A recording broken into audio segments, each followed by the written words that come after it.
Three Potters. Three Potters. Three Potters podcast. Hi guys, this is Curtlow and you're watching Three Quarters podcast.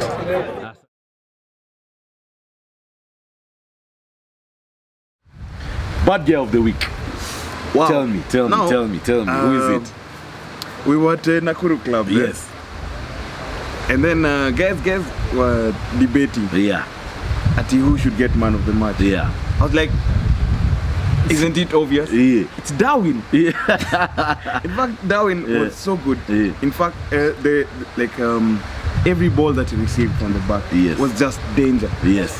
As in every time that he received the ball from the back, you could tell that something is coming on. Yes. And his injection and the way Mosetti was feeding him. Yes. He was playing, and there's a breakaway run he made where he cut through the line. Yes. Damn it. Yeah. Inside step. Yeah. Released to his center. Yes. He was caught on the 5 meter. Yes. Still, he still had more in him. Yes. To dummy and try time. Try time. Yeah. And then he set up his winger. Yes.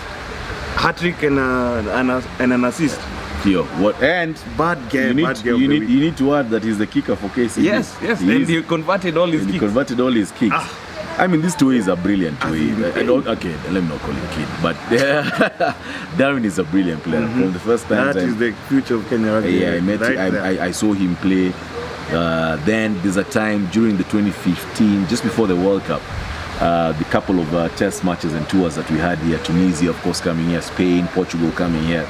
They had a very interesting 3 quarters. You had, I forget his name, he's a KCB winger. He was on the blind side. Then you had Darwin on the open side, and then you had Samuel Lech on the fullback. So, and they were electric, as you're saying. Darwin, I remember versus Tunisia, Darwin was electric. Versus Hong Kong last year, Darwin was electric. So, when you tell me he's the bad guy of the week, I know why. He was really bad. In fact, there's a dummy switch. Yeah. He dummied our cameraman, our director over here. Our director was pulling the ball. So he was just looking at him. Darwin is going try time. He's going to the try box. And our cameraman is here. That's Darwin Mukidza for you, man. So bad guy of the week, as you say, Njoro. Darwin Mukidza. Okay, takes us on to our next segment. Rugby 101 has told the lady, of course, Shah is not here today, so I'll have to take this up. Said Junkona Mama Mob. But Rugby 101, our word of the day is SCRUM, or the scrum down. And I think this is one of the most, this is what the guys who don't know about Akina Wanjoy, the guys who don't know about rugby, this is what they associate rugby with the most. It's the most like, what's the word I'm looking together? For? No, wait, what's the word I'm looking for? It's the iconic thing about rugby, for lack of a better word. So anyway, scrum is one of the ways to restart plays. We've told you about the breakdown before. We've told you about kickoff. Scrum is one of the ways also to restart plays. Most of the times that you see it happening in a game, it's either of two things. It's a knock-on, which we'll describe in another episode. A knock-on has happened. Basically, you've dropped the ball forward, or it's a half penalty. And the team that they decide to go with a scrum. So a scrum is 8 forwards of each of the team. Each team come together. There's a tunnel, of course, that's formed after the teams come together. As the 8 forwards, of course, you have 2 props. You have the hooker who normally contests the ball and it's fed by the scrum half. You have the locks or the second rows. Then you have blind side flanker and open side flanker, and the 8th man. So basically, it's a formation of 3, then 4, 3, 4, then 1 at the back. So the ball is fed into the tunnel by the scrum half. And then the hooker hooks the ball. That's why it's called a hooker. He hooks the ball. It's a contest between both hookers, and the ball channels right back up to the 8th man, and then the team will decide, depending on the play that they want to run, they'll decide whether to keep it within the scrum, or they'll decide to feed it to the back line. Of course, half back, scrum half, to the fly half, and to the rest of the back line. Couple of things just to notice that. Number one, you're not supposed to shove until the ball has been fed. The hookers are not supposed to contest until the ball has been fed.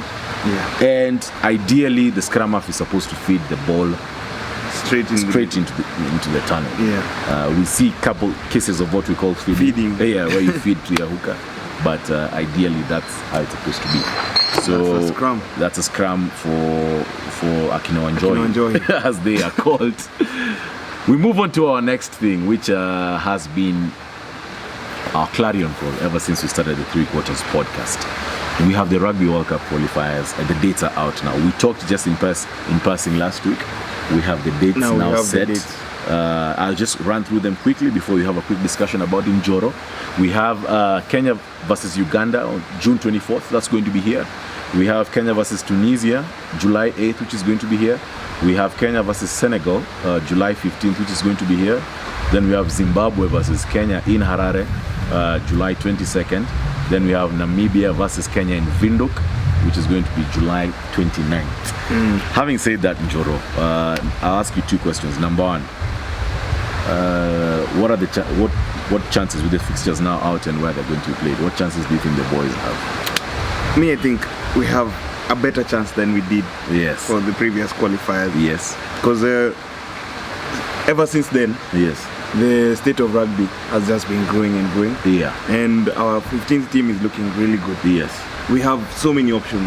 So I'm very, very confident about our chances for qualifying. For the World Cup. And that also goes to say that although we have a good team, our support needs to be even better. Exactly. That has always been our call ever since we started the 3 Quarters podcast. The game is 15s, the game is not 7s. And my only wish is that 7s has been able, for obvious reasons, because of the global status our 7s team has been able to snatch from 15s a couple of the decent players that we have. Darwin Mukidza, of course, is in 7s right now. I only hope they can be able to play in the 15s come the World Cup qualifiers. But they need to make the decision early enough, and if they don't, if they feel they need to stick with the 7th side, then the core unit of the 15s needs to be chosen early, and it has to be maintained. Yes. And they have to start working at it right now. Because my prediction is that Tunisia, Uganda, and Senegal, we can hack that. I also see us hacking Zimbabwe away, despite the fact that yes, we did lose to them in Madagascar during the last qualifiers. That's a story for another day in a bar, because guys in the rugby fraternity know exactly what happened. But the biggest game is Namibia versus Kenya. This is that's where we cross the line. Namibia. These are the guys we can handle. Namibia, that's the hurdle we have to cross. We have to jump that hurdle. Let me tell you, Njoro, I am not. We beat Namibia in the last qualifiers. We beat Namibia and we beat them decently when we were playing in Madagascar. My only fear is at first this game is being played in Namibia. That's the number 1. And guys, if you have tunes, please make your way to Windhoek to support these boys. But I am only fearing because this game first is in Namibia, and number 2, I'm only praying that the union takes and everyone involved in Kenya rugby understands the gravitas of this situation and understands that we don't have another chance. It's this 1, 2, 3, 4, 5 games. It's this 5 games and that's it. And if we qualify, we have the whole of 2018 to prepare. And then of course 2019, later stages of 2019 is in the Orient. So the road to 2019 begins now. It begins here. And for the fans, the only thing, as we keep on saying here, the only thing we can ask of the fans in Njoro is that keep supporting the boys. Support the boys in whatever way. But the most important thing is show up for the games, man. Yes. Show up for the games.